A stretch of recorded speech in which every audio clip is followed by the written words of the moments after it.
You do not know your own potential. Every single one of your answers that you're looking for is within you. You don't practice it. Be intentional at every moment of your life. Two things will occur. Your energy will go up and you won't be tired.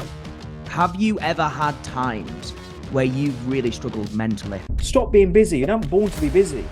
Do what you want to do and love. What's your general take on the coaching industry as a whole? We can't change the taste of a Brussels sprout. It is what it is. It's done nothing wrong, but we want to know, be a cabbage, be a carrot. And that's what we do in life. You don't need to be a chef in order to cook. So you don't need a psychology degree to understand human behavior. Compare yourself with the person you were yesterday or the person you were before this podcast.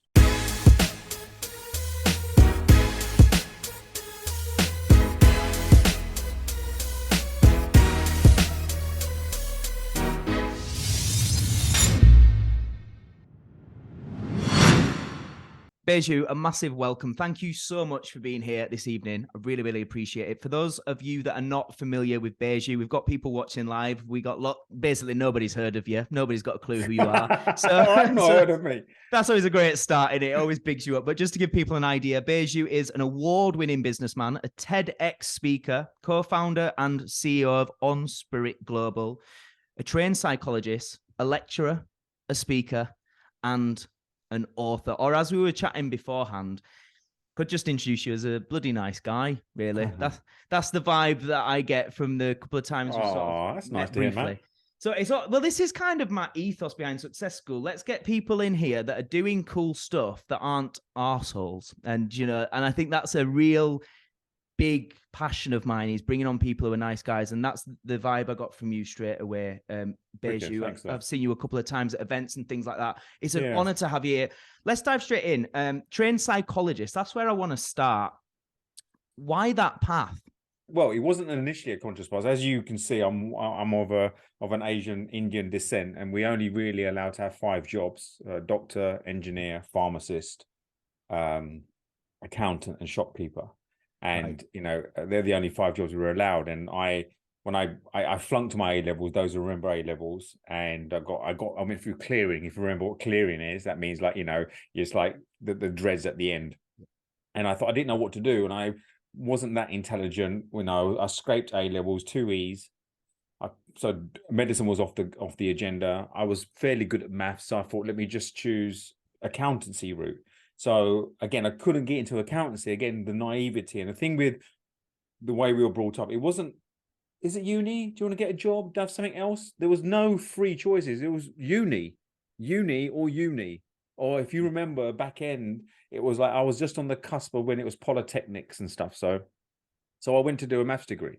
Anyway, so I did this maths degree. Well, I started the first year. During the first year, I was in the library because there was no internet. You had to go to the library to do research. Showing your age. I was sitting there. Sitting there.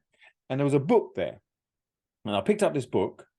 And it's the first book I've read on my own volition, cover to cover. And it was a book on body language by Alan Peace. And I was fascinated. I thought, wow, you could really understand. And literally, I read that. I thought, what's this about? Oh, psychology, study of human behavior, blah, blah, blah. So literally, that was sort of halfway through my first year. Reading that, within sort of 2 or 3 months, spoke to my tutors, this and that, and I transferred the following year onto a psychology degree. And that's how I got into psychology. And when I told my parents afterwards, my first question from my mum was, and she's no longer with us, so God rest her soul, but she went, so what are you going to do? what job are you going to do with this? And I gave her the worst possible answer, I don't know. And her world just fell apart, because their psychology irony is that, you do something and there's a direct connection to a job. We know a doctor, medicine goes to doctor, engineer, so forth. So when there's no connection between the thing, so that's how I got into psychology. And then I graduated, I did a master's in sports psychology. That was my focus. My first job was a psychology lecturer. I did that for 4 years. And then I wanted to be a sports psychologist. So I did a master's part-time. And I got to the point where I needed to finish my master's. So I left that. Because if you work in FE, I worked in FE, you can get institutionalized quite quickly. So I left that to finish my master's. I thought I needed some job in between. So I found this sales job in London. And the reason I joined it, because it was selling marketing packages for universities who wanted to recruit international students. So I thought, well, Their target market is academics. I can work in that world. I'll be there for 3 or 4 months, just earn a little bit of money, get my master's, then go and do my sports psychology. The week after I got my master's, I got a fairly good sales deal. And if you're in sales, if there's nothing on the whiteboard, you're going to be out. It doesn't matter how good you are in terms of the banter or rest of it. There's no sales on the board. And I got this out, and I earned more in that 1 week than I did 3 months teaching.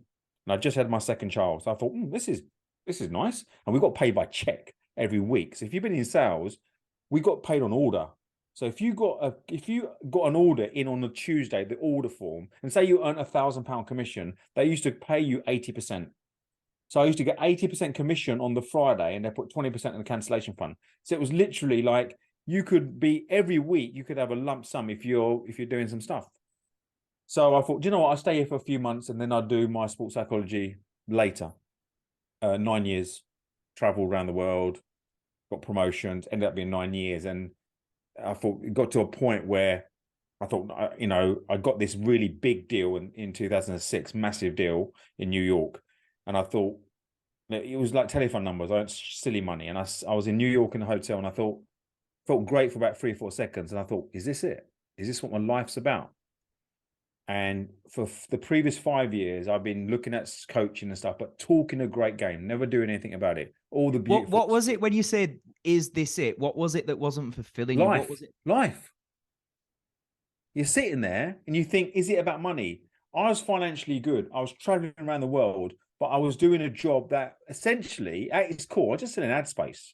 I dressed it up as an educational consultant, creating marketing packages for university and recruit students. Yeah, blah, blah. And I made it look good. And I was bloody good at it. But at its core, I was selling ad space in a magazine. So a key thing here, I guess, that we can highlight is that the money was good. There was perks to it, but it wasn't lighting you up. And I think that's a really important thing, because people, you say they're the numbers you were making. A lot of people might aspire to do that, but don't go into something for just money, right? You can't. You soon find out is how many people do we know who are quite financially secure, rich, or rest of it, but they're not happy. It's a shit show behind the curtains. Yeah. It doesn't mean that, money gives you choices. Money gives you the opportunity to understand. I'm not saying money is a bad thing. That's why there's a different whole conversation around money mindset. But if it's just that and nothing else, it can be very hollow life. So I sat there in New York and I thought, why am I not making this move? So on the flight from New York to London, I wrote down all the excuses, all the reasons why I wasn't moving. And everyone, essentially, and I'm going to talk about a lot of that's today, was BS. And there was one genuine reason, one genuine proper reason.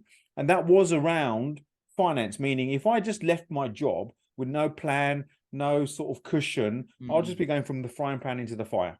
Right, within 3 months, I'll be scraping and scrubbing and wondering, I'll go and get a desk job in Tesco's. So I thought, okay. So I spoke to a few mentors, and majority, on average, said, well, you need 6 to 12 months put away. That gives you whatever your risk profile is. So for me, it was 6 months. I did a few property deals, and literally a few months later, I remember I wrote the my resignation letter in my jacket, had it on me all the time, and so. The only excuse I had, not enough savings. So the moment my solicitor phoned me and said, exchange, the money's now been transferred to your bank account, the excuse was now eliminated. Therefore, there was no reason not to make the move. Handed my notice in. That was October 14th, 2007. Not that I remember the date. You said there about mentors. How important do you think mentors are for continuing to be more successful in your life? Do you feel everybody needs them? It's the thing is, mentors come in all shapes and sizes. I was speaking to a guy yesterday who's just hired me. He's based in Dubai, hired me to be his coach for the next 6 months. And he said, I haven't had anyone to talk to properly and who will challenge me since my father died 2 years ago. Because he's the top of his tree. Everything I've got is sorted. So, can't show vulnerability in this company. Family think everybody comes to him for his problems. He goes, who do I go to? And he goes, I'm drowning in just stuff. And dad was my thing, He goes, I'm not looking to relate to my dad, but I'm looking for some sort of mentor. Someone's going to not take my BS, not accept my excuse. I don't, I'm sure, and I'm going to talk about this in detail, the psychology behind reasons and excuses and busyness and stuff. But 100%, mentors come in all shapes and sizes. It could be someone that you pay. It could be someone that, you've got every month, you just have a conversation with. So it comes in all shapes and sizes, and sometimes they're not even labeled as mentors. So you went on to be, obviously you went into sales, you've done psychology, so you've got quite a lot of different, a background in a variety of different things, really. I think that obviously will serve you today when you're mentoring others, when you're helping others. What are some of the key things about psychology that were light bulb moments for you when you understood that? You was like, now I know how to help people better. Was there anything that stands out that was a game changer? The thing with psychology is a very dry subject. Essentially, if you've done psychology, like in terms of an academic point of view, and this is different to psychiatry. Psychiatry is all about diagnosing and helping so-called abnormalities around the DSM scale. But psychology is a study of human behavior, right? So all psychology does is study human behavior. It doesn't necessarily create interventions for them, right? So psychology itself is about proving or disproving certain hypotheses, right? And then using statistics to prove or disprove. So psychology itself, we can say that the psychology degree, I'm doing this in spite of that. I use it because it's a great label. It's a great credibility thing. But when I discovered coaching back in 2001, it sort of came over from the States as a few schools opened up. So I went to coaching. And when I went to study coaching, I thought, wow, coaching, if you've done NLP or any sort of coaching, doesn't matter what element of it, coaching is a practical application of psychology principles, even though you might not understand psychology principles. I'm not an NLP practitioner. I've done a 1-day course, but I'm not at all. But I know people who do NLP, and I appreciate NLP. And the background I have, they've created labels around psychological concepts that we can use in everyday life. But at the end of the day is this, right? You don't need to be a chef in order to cook. You don't need to be a mechanic in order to drive a car well. The mechanic just knows what's going on under the engine. It doesn't make them a better driver. So you don't need a psychology degree to understand human behavior, to understand how people, all of you will probably have got people around you, and you probably give a really good synopsis. If someone's not going through a good place, is actually, how do I communicate with this person? We have a competent level of emotional intelligence most of the time, that we don't need a psychology degree to do this stuff. Right? It just gives that extra line of credibility, the extra line of thing. Now, depends how deep you go, there's different elements of it. So when I say I'm a trained psychologist, I'm not a chartered psychologist. So I've done sports psychology. So the principles of sports psychology, it's all about performance. How do you increase performance? Performance is potential minus interference. So every single one of you has a potential, but this is my premise. You do not know your own potential. A butterfly cannot see its own wings, right? So how do you unleash your own potential? You've got to identify the interference. Now, most of your interference comes from 3 areas, one of 3 areas: your mindset, your strategy, or your actions. And it's a combination of both. And that's the principle of, hang on, where am I pointing at? That the change your game philosophy. And I'll go through the model, my philosophy around that. So psychology gave me a great basis to understand, what's going on under the engine. But just because you know how a carburetor works, how the oil change, how the piston works, it doesn't mean, means you're a better driver. Does that make sense? Makes a lot of sense. And I love that you touched upon that, about how the psychology gives you credibility, gives you a label. But because I think there's a big narrative that, we're all familiar with here, that a lot of coaching, a lot of life coaching, there's a lot of charlatans, and there's a lot of, it's not a proper qualification and things like that. What's your general take on the coaching industry as a whole?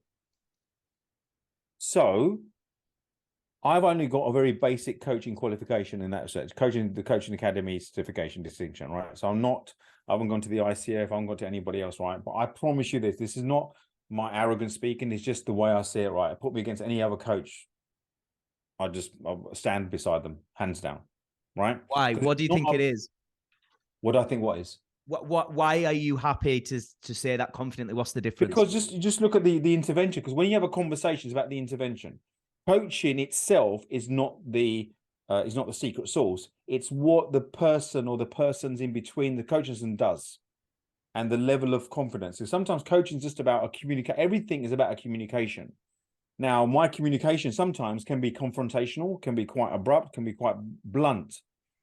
But the key is analyzing what the situation is. I'm not for everybody, right? But if you thought, what is coaching? Coaching is not training. Coaching is not teaching. Coaching is not about imparting knowledge. It's about questioning and then staying silent. But also then calling people out, showing a mirror. Ultimate coaches are showing a mirror, because every single one of your answers that you're looking for is within you. Either you're not willing to confront it. With every decision, with every confrontation, there's every situation, there's one of three choices. You put up and shut up, you walk away, or you change it. Coaching empowers you in all three. That's what it does. When you put up and shut up, it doesn't mean you accept something that's against your values. It's about, okay, well, because we have this thing about, if you don't do either three, if you don't put up and shut up, if you don't change it, if you don't walk away, you're in complaint. You're in complaint. It shouldn't be this way. It should be this way. If you don't walk away, you're in a cesspit of trauma. If you don't change it, you're in a constant battle. So in complaint. So if you come out of the circle of complaint, then you're empowered. I'm going to put up and shut up, but on my terms. I am going to walk away on my terms. I am going to change it on my terms. I walked away from a relationship 7-8 weeks ago, right? Love her to bits, everything. There's nothing wrong with us. But certain things occurred that didn't work for me, and it wouldn't serve that person. So I walked away. When you're working with a client, what are some of the common things when they first come to you that are the problems they want you to help them with? And what's the journey they go on? What's the solutions? How do you help them overcome them? Well, usually, 100% of the time, they're not where they want to be, whether that's within a life situation, business situation. So the first thing I look at is what's in the way, what's the interference? And the interference comes in three disguises. It's a mindset they have. They have a beautiful, genuine, gorgeous excuses. They're real excuses, real reasons why they can't move forward. I deal with those. The second thing is they don't allow themselves to have a roadmap or a strategy. So if there's no roadmap or strategy, then it's very difficult. Well, what's the next step?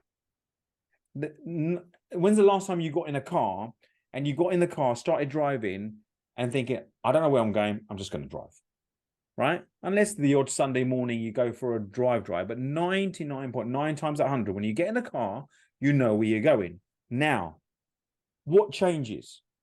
The third aspect is what's in the way is taking action.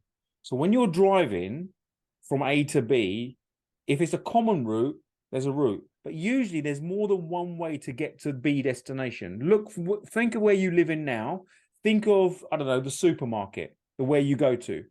How many of you, just give me a physical thumbs up, there's more than one way to get to the supermarket?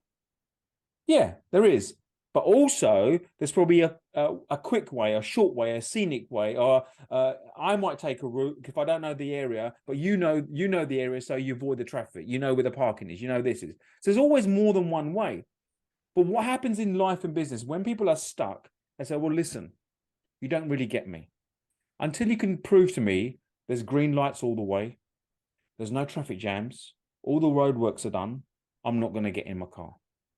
And I'm not going to change my mindset around them. Number one block. And what's the point of getting in the car? What's the point of working out the route on the map when you haven't proven to me there's no green lights? So I'm not even going to work out my strategy. And actually, I'm not going to waste my time. And I don't believe you because you just said to me, there's the first green light, but there might not be a second green light. So I don't believe you. So don't take the action. So it's kind of like people need the full evidence and proof before they're willing to take action, right? Yeah. And then they use the reason, well, it's okay for them because they've got some secret sauce, but you don't understand me. I'm 5'3". I'm a mother. I'm brown. I'm white. I haven't got more money than you. You know, Matt's got a white mic, so he can talk this way. You've got a black mic, so you can talk that way. Do you get it? Now, if you can just stop disturbing me, I can move on. And they come up with this intellectual, beautiful reasons. Now, get this right, is what then happens is you come up with a strategy. Wow, yeah, I never saw it that way. Then guess what? They shift their mindset. Oh, Baiju, you're great. Matt, you're great. They shift their mindset. No, I'm ready. They take an action. And guess what? Nothing happens. Or nothing changes. Or nothing, it doesn't change to the velocity or the severity of your expectations. So then you think, see, that worked. Doesn't work, right? I've been to the gym. You tell me I want to get fit. Doesn't work. You didn't tell me I have to go for 1 year, every day, 3 days a week, and eat that shitty salad, right? to get those things. So what they have is they attach themselves to an outcome. How many of you here, thumbs up, are in a relationship? Right. Think of the first time you met that person. The day before you met that person, did you know you're going to meet that person the next day? No. Because something happened. You either met them at a party, you were passing in a supermarket, you were broke down and they helped you to whatever. There's something occurred that your paths crossed with this person. Now, it might be an instant love. They might have chased you a bit. You might have chased them. Something might occur. So the length between your first meet and you becoming an item might be different. For some of you, it might be 1 day. For some of you, it might be taking a year. But the point is you made yourself available in a situation that you didn't know could exist. And it changed your life because now you're in this relationship, right? But what we want is, Baiju, if I'm going to start my business, if I'm going to do this, if I'm going to, get into, I want to go dating, I want to leave my current relationship, I want to do certain things, you need solid evidence. And we don't allow the flow. We don't trust ourselves and we don't trust the process. To see how miracles occur. That's why social media is a very powerful tool, but we then do stuff and then we say, Matt, you told me to post 3 times a week. You told me to change the font. You told me to put music on. No one's looking at it. No one's looking at it. So you're thinking it's not working. Not true. The client yesterday who came to me, this one I mentioned, this guy in Dubai who booked me, whose dad passed away, he goes, I've been watching your stuff. He's never liked or commented on any of my socials ever, right? He goes, I've been watching it for 6 months. Like what I see, and he obviously clicked a link and booked in the call. Now, it does happen, but we attach our 2 premises. Number one is not attached to outcome. Anything you do, don't attach to outcome, and you focus and you trust the process. They're the 2 premises at a minimum. I love that. And I think as well, it's about finding joy in the process when it's not focused on the outcome, just find joy in doing the stuff you need to do.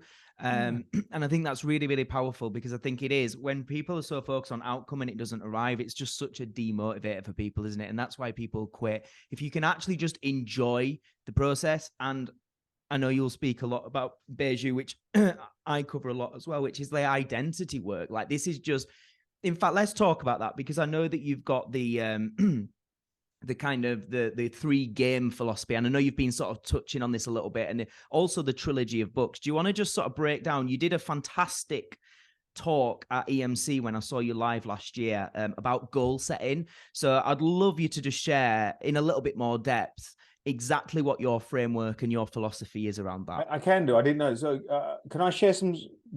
Can I share my screen? Hell yeah, let's get all the fancy stuff up. Talk a little bit while I get the slides. I didn't have the slide ready, so let me just quickly get it ready. Yeah, perfect. Slide ready, and we'll edit this bit to make it look fancy, like we planned it all along. Yeah. But this will be great. So for those who aren't familiar, so Baiju's got a trilogy. He's got 3 books, and what he spoke about at EMC is the kind of 3 games framework, which I believe is something you include in your book, and also. Yeah. I don't know if it's something you're going to touch upon, but this idea of micro goals as well, which I think is really important. Yeah. In terms of helping people succeed. Go on, over to you. I see. So this is the formula around performance, right? So if you, so performance is potential minus interference. So the interference is whatever your story is, whatever your thing is. So you might say, Baiju is money. If someone gave me £100,000 today, the things that I want to create can have. So you might say that's your interference. Now, someone like me or Matt or someone else might say, okay, well, the interference is really what's in the way of getting 100 grand. Are you not taking certain actions? Have you not got a certain strategy in place? So it all comes back to what you could take ownership for. And if you can identify what your interference is, you are now going to reach your potential, which means your performance is hindrance because of the interference. And that's the premise of everything I look at. And these are the 3 games. So this is the sort of my philosophy. When you think about and how I came about this was that I looked at my life, I looked at other people's life, and life's a game, right? Life's a game. And then I thought, how many of you have been to like the Tony Robbins, the big rah-rah, fire walking, all the rest of it? So I've done that, right? You go to Tony Robbins, great 4 days, I've done the crew in there and every rest of it.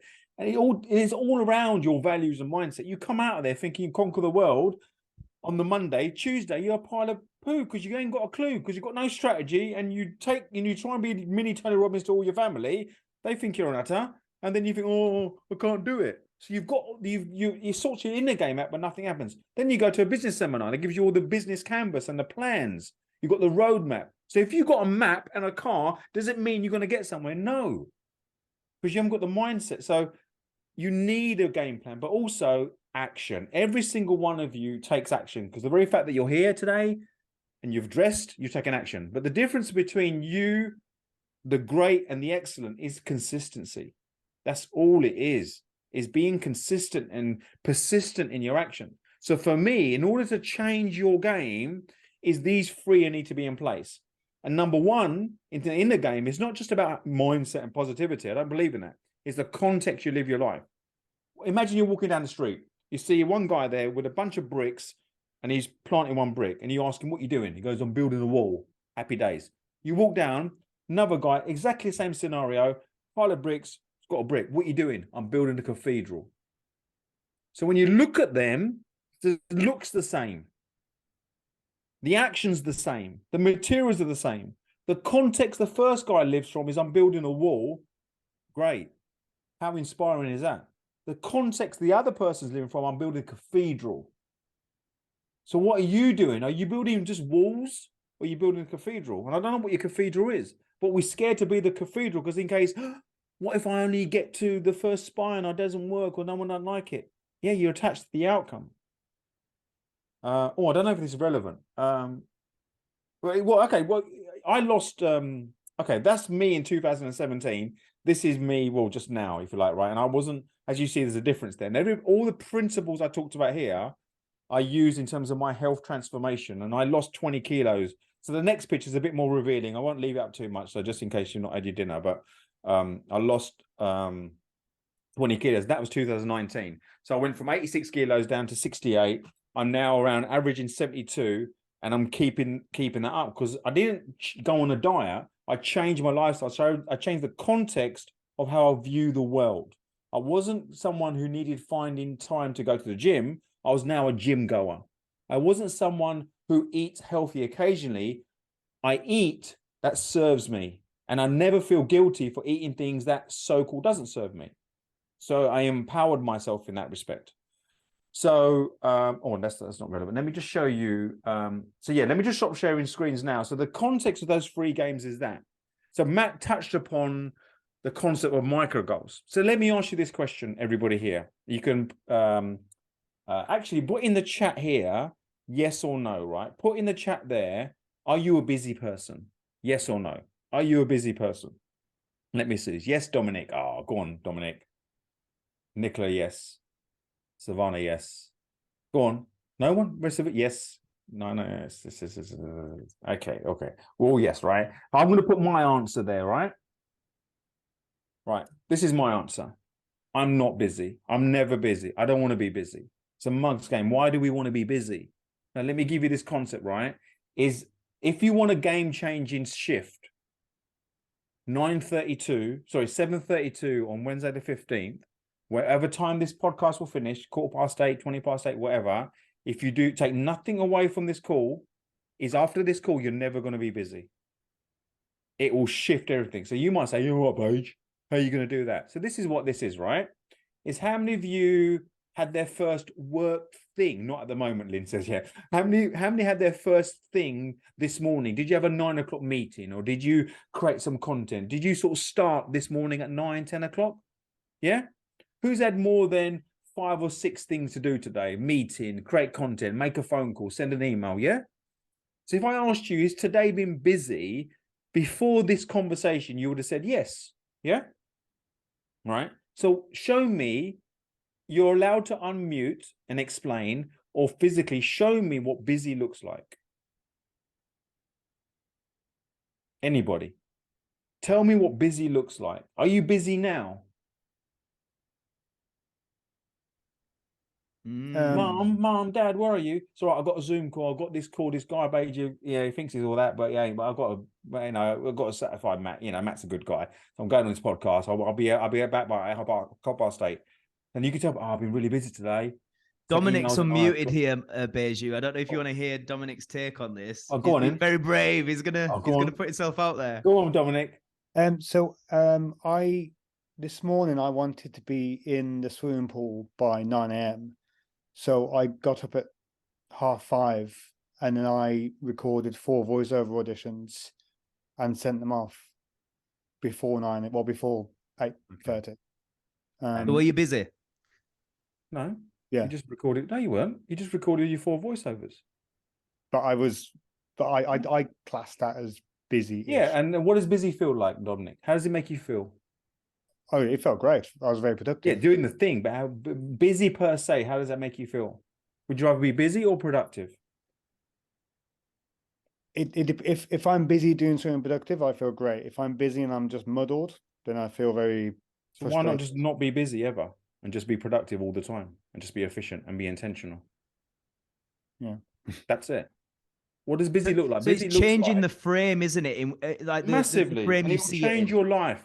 Because what you did was, I want to go swimming at 9. So you organized yourself in such a way that allowed you to do the thing you wanted to do, your 4 voiceovers, in an empowered way, right? So it allows you to go to swimming with a clear headspace, knowing you got stuff done. Yeah. Show me where the busyness is in that. Busy is what the world wants you to do out there, right? Because they tie you up. Because busy now means you can't do what you want to do and you want to show the world, I'm really successful. I'm going to offend everyone here right now, right? You lot are not that important to be busy. None of us are that important to be busy. Just do what you do. If you're a mother, be with your child. So when you're got stuff during the day, when you're in the meeting, be in the meeting. When you're recording your voiceover, Dominic, record the voiceover. When you're swimming, swim. Be present at every given moment. You will not be busy anymore. Busy is when you collapse all your tasks together and the week, oh, I'm exhausted now.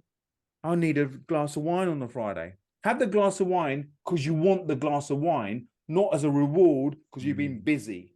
So I think this is really interesting, Baiju, and I think there's a couple of things. So I think part of this is just how you frame things in your mind, right? And that's going to massively help how you see things. It's kind of like that thing I've spoke to before about, rather than saying like, I have to do this, I have to do that, say, I get to do it. You know, it's an opportunity. But I think there's another thing. I think for somebody that's doing a job they absolutely hate, and maybe they've got a load of stuff they've got to do for the family, they've got to go to the shops, and they're in this sort of mindset of doing lots of things they don't want to do. Obviously, part of that is it's going to be easier to have that mindset when you start saying no to some of the shit you don't want to do, and you start cutting things out, making bold decisions, delegating where you can. But a lot of people feel they can't. What would you say to them about that, about giving them the courage and the framework to start to go, you know, why are you doing a load of stuff you don't really want to do? Give me one thing here, someone real, something that you can't say no to that you want to. Go on, tell me someone. Give me something. Because when you say, oh, they don't, if you've got kids and you don't want to go shopping, well, don't have kids. You've got to feed them. Right? This doesn't mean that you do things in your life that are always what you want to do, right? There are some things that you got to say, okay, if I want this, I've got to do this. But I don't do it. If you do it in complaint and resentment, how does it make your kid feel? I could go shopping now because otherwise I've got to get your food. What? Right? You know, he doesn't just be out of complaint. Stop being, and that's the thing what you just said then is Matt, right? Is people don't say no. And they don't say no for several reasons. Number one, because they don't want to be offensive to anyone. You're not offensive because you're not saying yes to yourself. So then we come into this world of personal development and business, and you join Matt's group, Success Club, blah, blah, blah. So you embrace all the concepts, but you do not practice it. You don't practice it. Be intentional at every moment of your life. 2 things will occur. Your energy will go up and you won't be tired. Yeah. Now, in that frame of non-tiredness, you're just by definition more productive, right? Does it mean sometimes you have to wake up a little bit early like Dominic did? Yes, but that's okay. No one forced him to. He chose to. So there's no complaint, right? I couldn't go to yoga today because I was doing this podcast, right? Sorry, I feel bad now. No, you don't. But that's the point, right? Is that Yep. I then made sure I organized my week accordingly, right? So guess what? Matt kindly reached out to me. Listen, I love what you're doing. I'd love to be on my podcast. Great. We sorted out a date. If you recall, Matt, 3 weeks ago, I said, oh, can we just move it from the Tuesday to the Wednesday? Because I've got stuff going on, all the rest of it. If he said no, that's fine. I would have kept it to Tuesday. He kind of said, yeah, we can move it Wednesday. Great. And then I moved it. I was like, okay, yoga, where do I do it? That's fine. So I'm not in complaint, right? Do you get that? I would never, there's two things I live my life on. I never complain. I'm never late, ever, for everything. Anything, I'm never late. And you can prove, I proved that to you. What time did you ask me to be on the call? 5-2? I was here 5-2. Yeah. I'm never late for anything. And I ask you this, who's honest? Who can be honest with me here right now, right? Who here is normally more late than they like to be? About stuff. More late than they like to be. Some of you? Some of you, Maya is, maybe Nicola, yeah. So ask yourself, is 99 times, the reason you're late, you're just not organized enough, right? So I'm never late. Now you might say, okay, Baiju, what if you are going to a meeting and you have to take the train and you have to do this and you can't control what if happening? I get this, right? I believe in the universe. I believe in intentionality, right? Is often, more often than not, I can't think of an occasion where somehow I always get there on time. On the odd occasion I may be late, because I have that frame of reference, you now are thinking what? Not that, he's broken his rule. Wow, something's happened. You can rely on me 100% on delivering. Imagine now you created a scenario around when I go to my clients, when I start an engagement, when we're in group coaching, individual coaching, especially in corporate, I say, I'm never late for a meeting, right? And guess what? When they're never late as well. I said, you're investing in paying for this, right? If you're late and we're then talking about integrity around your team dynamics and accountability and ownership, and you're late for the meeting, doesn't work. I'll spend the whole of that session working out why you're late, and you'll lose the essence. So just organize it so you're not late. And the key is what Matt said there, start saying no. Mm-hmm. Someone said here, I said, because everyone else did, peer pressure. Maybe, yeah, whatever so your catalyst might be from a value you want to avoid, but then to keep it going, it's got to be something that's aligned with you, right? Motivation, you might start going gym and eating healthy because, oh my God, you didn't like the way you look. So there might be a way through value that you go to the gym, but what will keep you at the gym is your own values. That's the difference between motivation and inspiration. Right. So you might have a catalyst to get you going, but to keep you there will be different. So the catalyst of peer pressure, Maya, to not being late, fine. But if it's not an internal shift, you won't keep it up. You won't keep it up.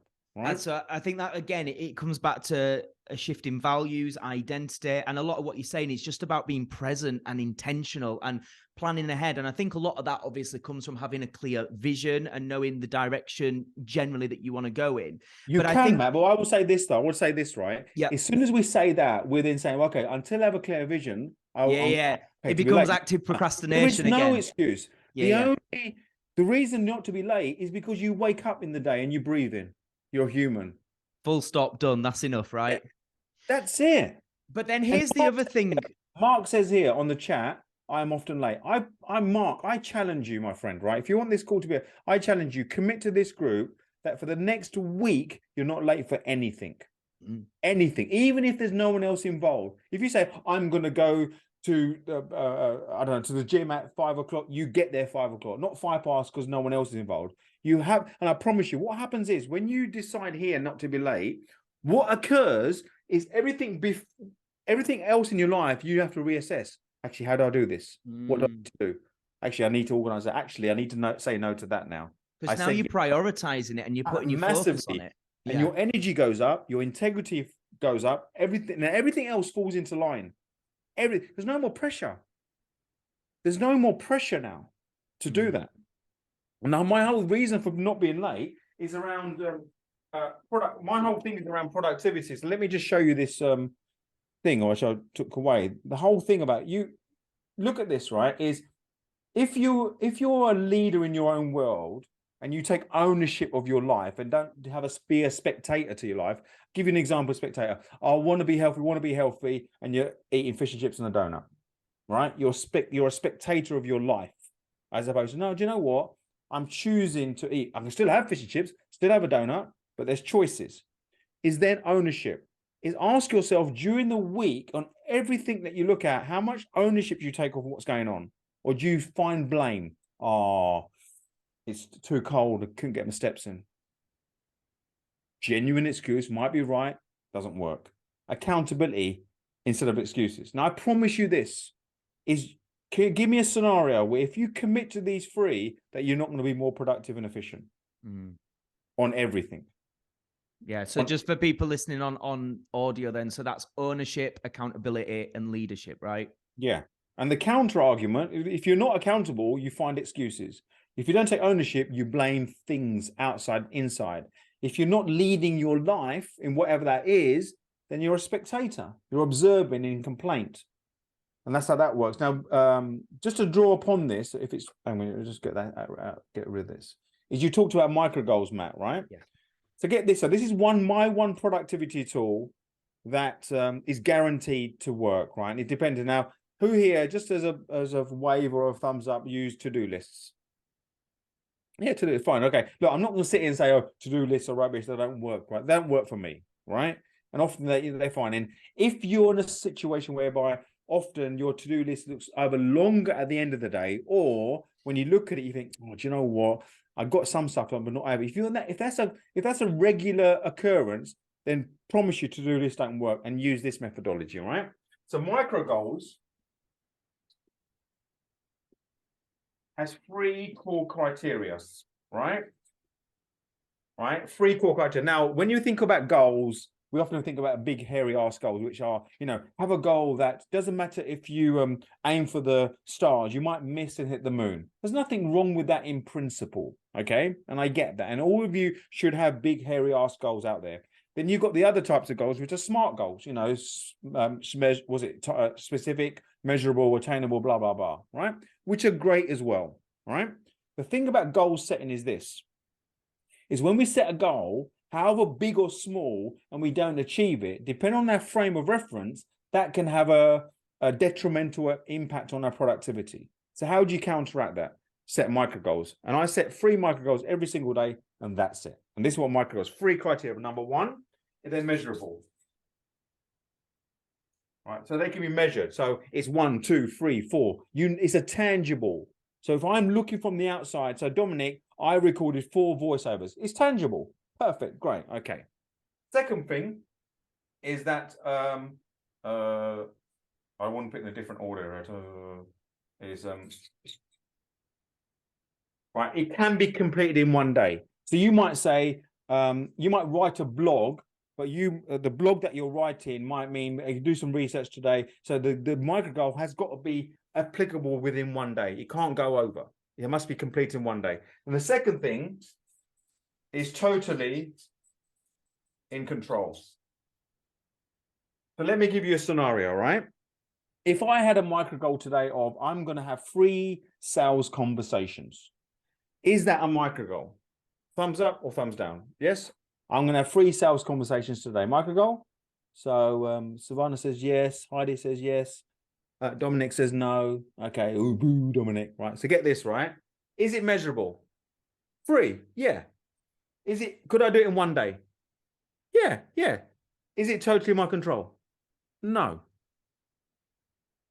Because I need someone else to be there. Right? I can't have a sales conversation if no one's going to be there. So if I pick up the phone, no one picks up. But a better micro goal, I'm going to make 3 dials today. Do you get that? Now, if your goal is to make 3 dials, are you guaranteed to hit that goal?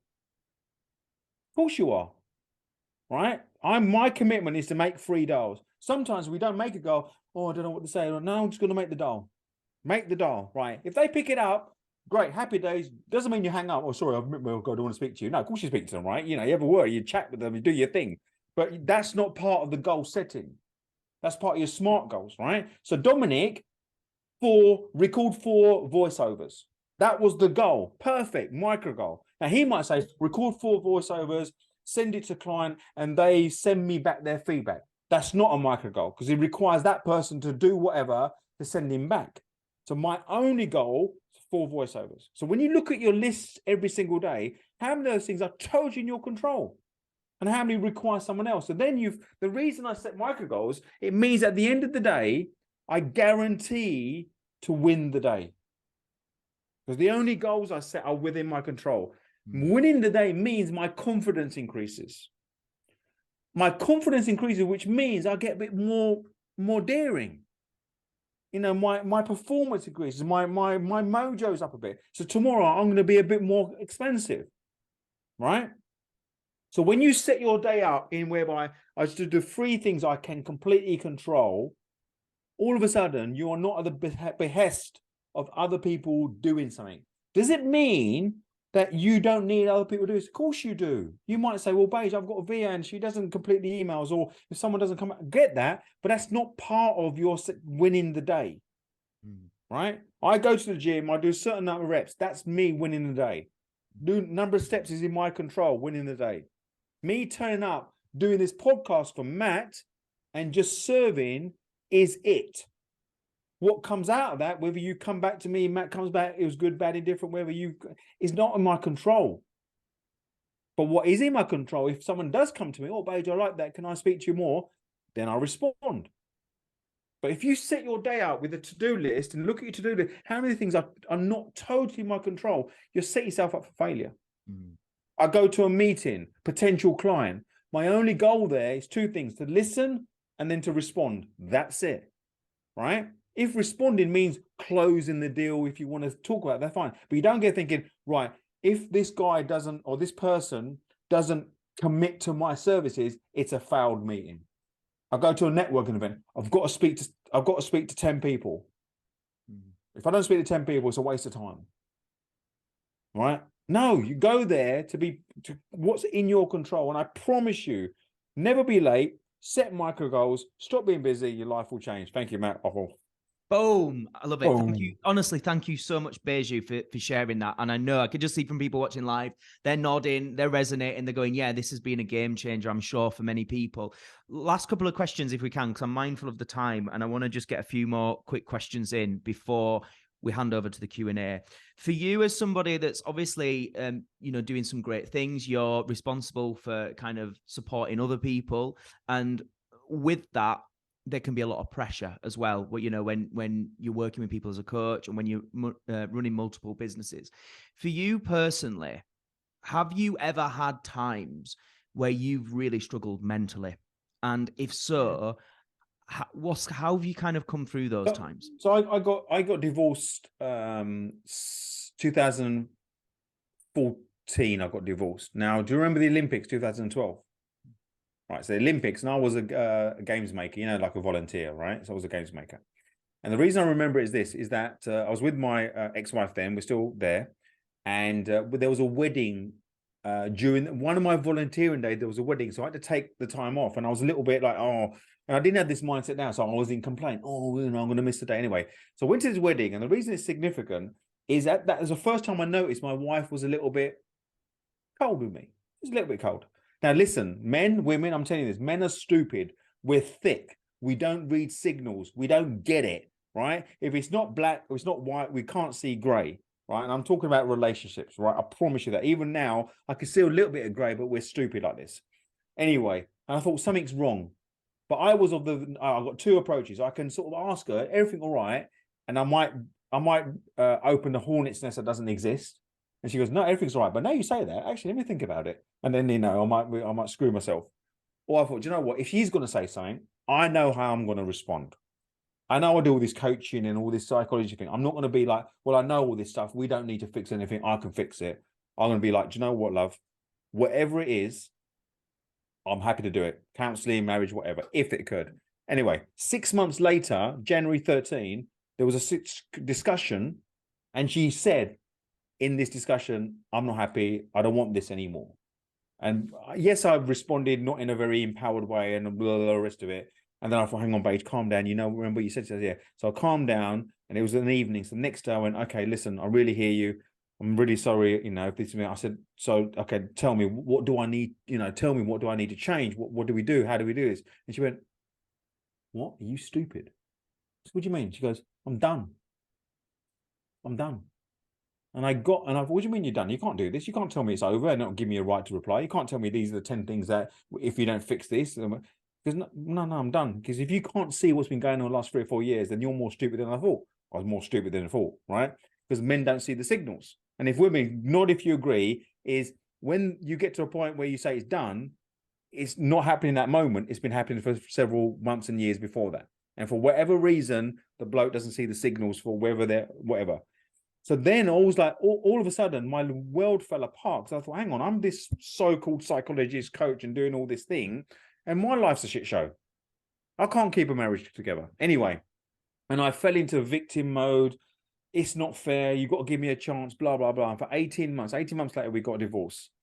And then I had a massive identity crisis from 2015, probably up to about 3 years ago, where it was really, my understanding what I'm about. And I went back to first principles, right? And I went through counseling and coaching. And one of the things that I only realized about 3 years ago, so I've had three other relationships, three other relationships since then. I was in a relationship after I got divorced. A year later, my ex-wife wanted me back. I went back, right? And I went back for the wrong reasons. We stayed together for a year, then we split again. Then I was in another relationship.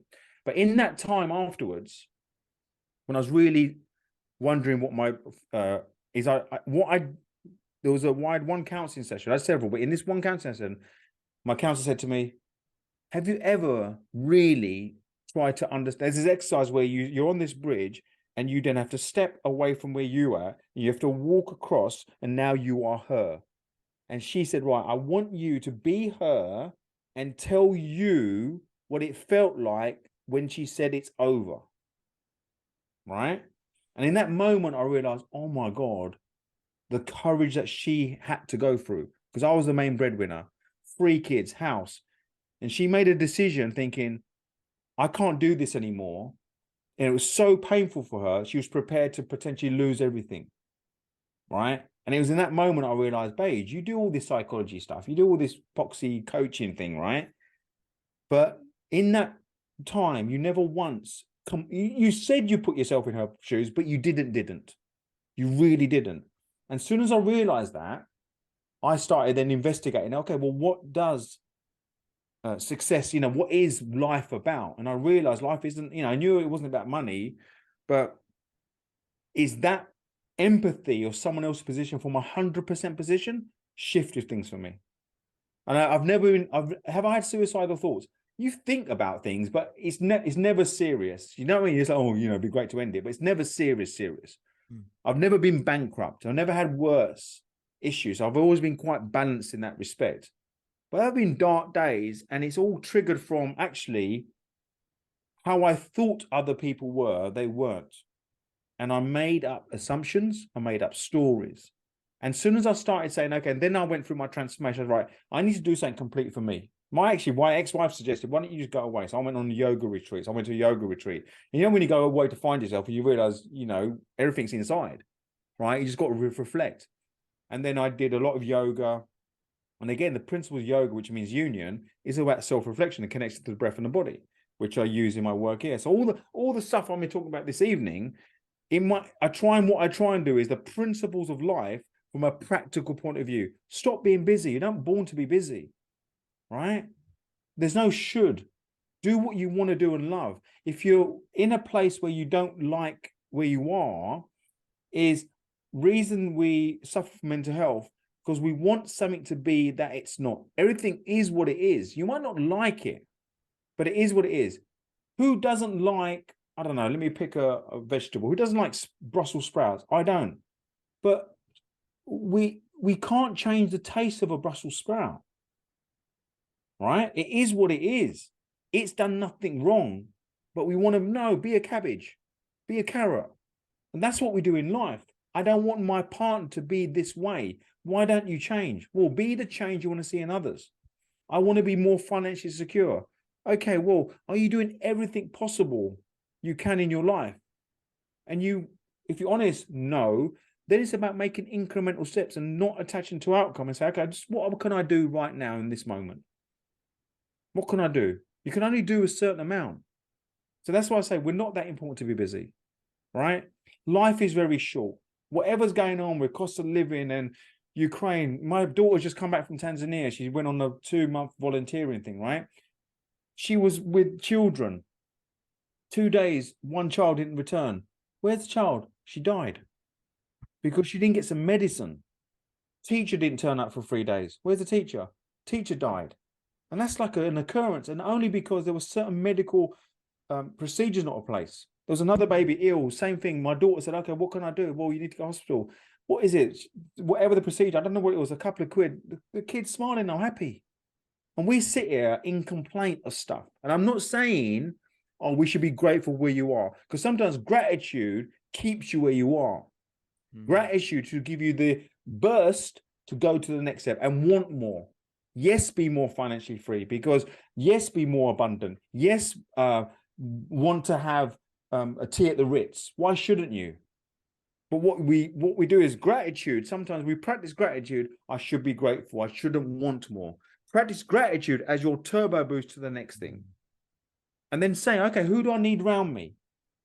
So when you ask me about, have I suffered mental health issues? I have. The way I look at things, I'm very fortunate to not to be in that cesspit of stuff. And I've got good people around me. I have a conversation with myself, and my body transformation was my savior. Transforming my body, I had to be disciplined in what I put in my mouth and how I move. The impact of that was unreal. The amount of, and I was single then, and that was great. And then my business was great, and everything else was great. But anyway, that's me. I absolutely love that. The idea of gratitude being the catalyst to want more. So like Baiju was just saying there about there's people that are, so much less fortunate than us. Because you're that bloody lucky to have healthcare and stuff like that, why would you not take this opportunity and how lucky you are to the extreme and use that when there's other people that would love to be in your shoes today? Look, I've come from India. I'm from India, right? When you go to India, right, there's poverty and richness right next to each other, right? The kids who are poor and poverty, they've got the biggest smiles. When my daughter went out to Africa just now to work with the kids, they weren't jealous of her because she had this British lifestyle. They were grateful that she was there, and they laughed and they joked and they danced, right? And my daughter's come back. She goes, I'm going to go back Christmas. They're great. Oh, you're going to come back. Now, if my daughter goes back broke, she ain't going to help them. Right? She's got to go back with an abundance mindset so she can work with them. They're never jealous. They don't look at a comparison. Our biggest issue sometimes, we compare. Right? You are here. You compare with this person, you're rich beyond. You compare to this person, you're a shit show. Choose. Stop comparing. Compare yourself with the person you were yesterday, or the person you were before this podcast. Baiju, thank you so much. If people want to check out what you do online and get more from you, do you want to just tell people where they can find you? Well, the best thing, can I put look, I've got my books right here, right?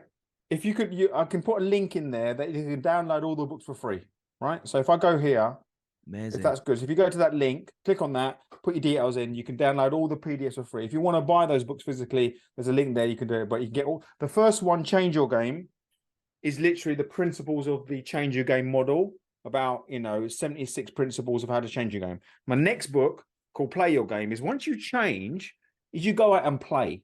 Now, if you're into sport, if you go and play sport or game, you want to win. But guess what? You're not always going to win. So when you play, you're going to come up with resistance. And this talks about how do you deal with the resistance, how you respond to, you take one step forward and 3 steps back. Oh, Baiju, you gave me all this stuff here. Now I'm worse off. And this helps you stay on your A game. And Win Your Game is a planner. It's a 90-day planner that helps you set micro goals every day. Can you see? And win the day. And that's it. So if you click on that link, you can put your details in and you'll get all the books for free. Do me a favor, if somebody could get that link and stick it in our WhatsApp group as well, so the people that have missed this live, they can then click that link as well. If someone could do that, that would be amazing. Baiju, just before we finish and head over to a little Q&A with the members, final question of the main podcast. What is your personal definition of success? Well, do you know what? I can be quite sort of philosophical and give you some definition of success, right? And be happy and be content. Well, it is be happy and content, right? I wake up every day and doing what you do. You could say, like, if you do what you do every day and you love what you do, then it's great. Does it mean I love all aspects of my business? No, I've got to do the accounts. I've got to send my receipts to my bookkeeper. But by running my business, that's part of the thing. When I'm cooking, I love to cook, right? I don't really like the prep. If I don't do the prep, it's going to look a bit of a lump in the saucepan, right? So I've got to do the prep. Do you get it? So sometimes we have this philosophy is if you do what you love and love what you do, everything you do in that thing should be what you love. No. Sometimes it's about, sometimes you've got to do the hard graft. I love my physical fitness. I love going to the gym, but there's certain exercises I don't like doing. But I know if I don't do those, I'm not going to be fully in. So do what you do, love what you do, be happy, don't be in complaint, stop being busy, set micro goals. Excellent. Baiju, thank you so much. This has been amazing. I really, really appreciate you. Okay, there we go. Just before you leave, I want to say first and foremost, thank you so much. Really appreciate you being here listening to this episode of the Success School podcast. But also, it's not actually the end of this episode, because today's guest very kindly agreed to then do a live Q&A session with the members in our Success School membership. So this interview went on for approximately another 30 minutes, and there's absolute gold that was covered. I always feel like sometimes the podcast episode is just the beginning, and then we go so much deeper in the Q&A. If you want to access the rest of this conversation and hear the rest of what our guest had to say, all you've got to do is pick up your Success School membership, and it is completely free to join at the moment on a little bit of a trial.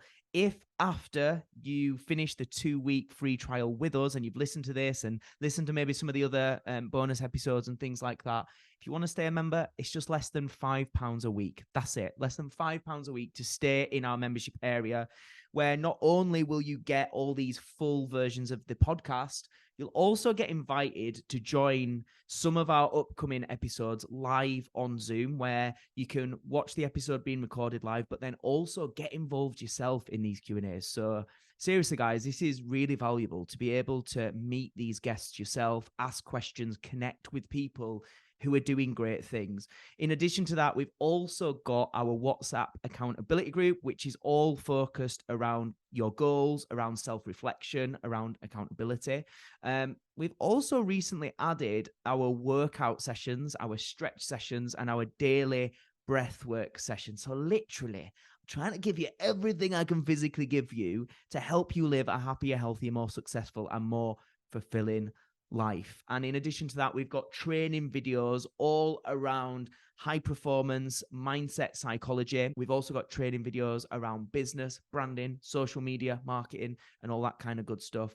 And as I say, it's completely free to join us right now, and then just less than £5 per month. Is ridiculous value, but I'm purposely doing this because I want to try and help as many people as I physically can. I want to make this the most accessible, the most affordable, and the most results-based community on the planet. And that's what we're doing. We've got an incredible community of people in there. Come and join us. I'd love to welcome you. I appreciate every single one of you for listening to this podcast.